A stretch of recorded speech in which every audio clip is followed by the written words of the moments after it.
What's poppin'? Real ones, web exclusive. I'm Logan Murdoch. That is Howard Beck. We are here to talk about the Golden State Warriors, who have turned into a perpetual play-in team. Interesting year that they have had with injuries, with change of the guard in terms of legacy. Let's start right there, Howard. Are the Warriors at this point, towards the end, are they concerned about titles, or do you think that they're concerned about the legacy of the dynasty at this point and preserving that? Yeah, the easy thing, Logan, for these guys is to just say, hey, we've got our 4 rings. Like, we could all just retire tomorrow. We're fine. And it's true. But when Steph is still playing at an MVP level, you look at them and you think, but they can squeeze out more. And of course they want to, right? From top to bottom in that organization. You and I both know that team very well. That's what they want. The thing I always think about is Klay Thompson last season clipped this thing, put it in his locker that came out of the San Francisco Chronicle, and it was 26 faces of the guys who all had more championships than them. And there's that last rung of that pyramid there. There's 13 guys with 5 rings. And so, like, Klay was all about, we've got 4. I want to get to that 5 level. And I have no doubt that, Steph and Draymond, Steve Kerr, the rest of them all want that too. But Logan, I think of it this way. I'll put this back to you. Forget legacy. How about just urgency as a key word here? Because Klay's a free agent this summer. We know Steve Kerr re-upped. But I don't know where they're heading from here. Do you think that they feel a different kind of urgency this time through?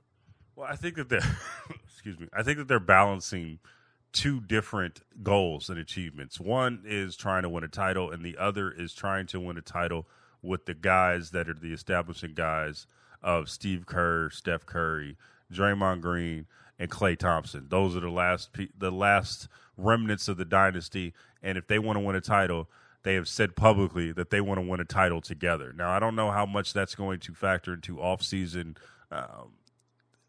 talks with other teams to try to improve this roster, because if you were to make a big splashy move, you're going to have to part with an establishment guy. And I don't know if the Warriors are in a position to where they want to do that. They just re-signed Draymond Green last offseason. I think that they want to re-sign Klay if it's at a cheap enough deal. And Klay has done his part by bringing down the price with his play this season. So I think that they can be able to get a roster that will satisfy their need to bring all the guys back together.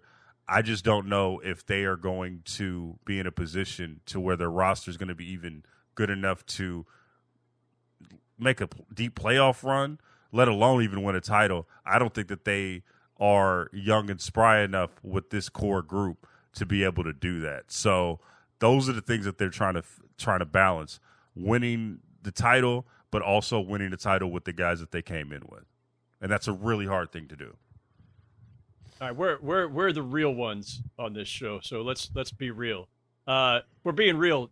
You don't have Steph Curry to be a play-in team, to be a 10th seed, to be like that's not the expectation. That's not the goal. That's not going to satisfy anybody. So that's where they are now, but it's not where they're going to want to be next season. So, Logan, what do they do from here? I mean, this is not to dismiss whatever's to come in the days ahead here.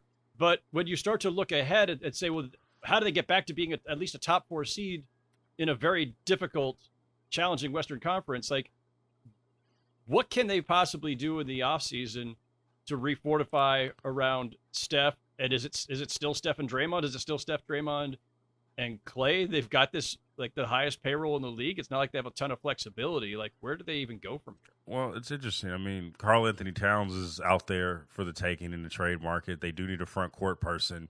That could be an option, but they would have to part with a lot of assets. Maybe the Timberwolves, especially being in the same conference, will probably try to fleece them, probably try to get Kuminga in the deal, probably will try to get either Wiggins or one of the top establishment guys. That's an option that they can go with.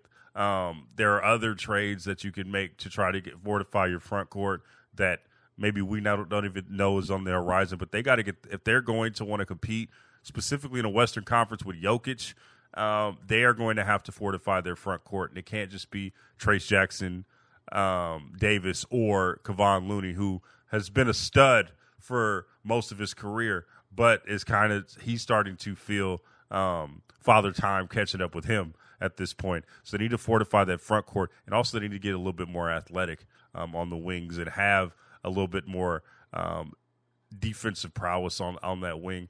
I know they have Andrew Wiggins on the team, and he has been one of those guys to be able to do that, but his game has fallen off in a major way this season, and I don't know if he can be relied upon at this point to be the second best player on a title contending team like he was in the 2022.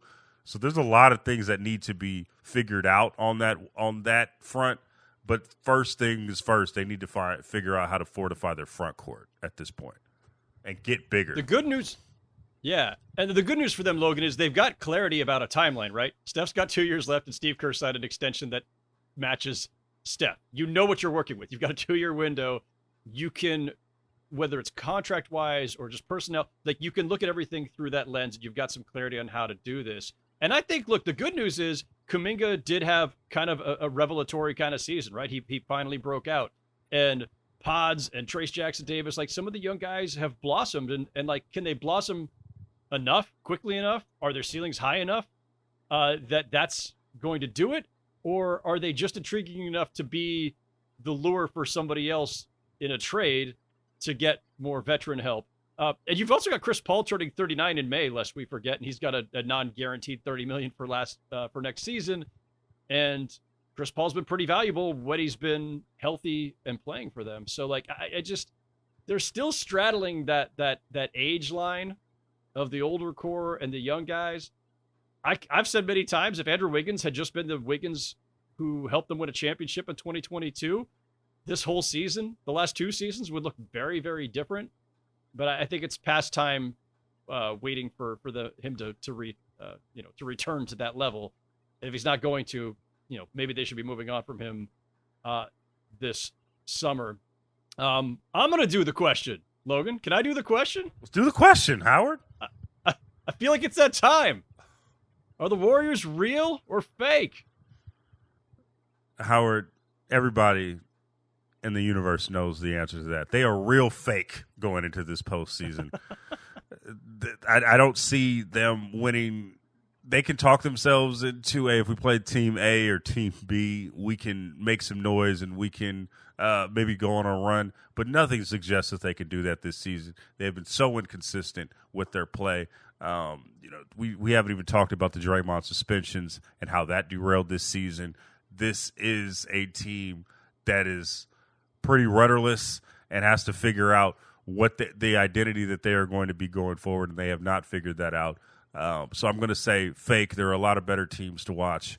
I know the Warriors trick everyone every couple of weeks to make it seem like they're back, but they are not back. They are what they are, and they are fake. What do you think, Howard?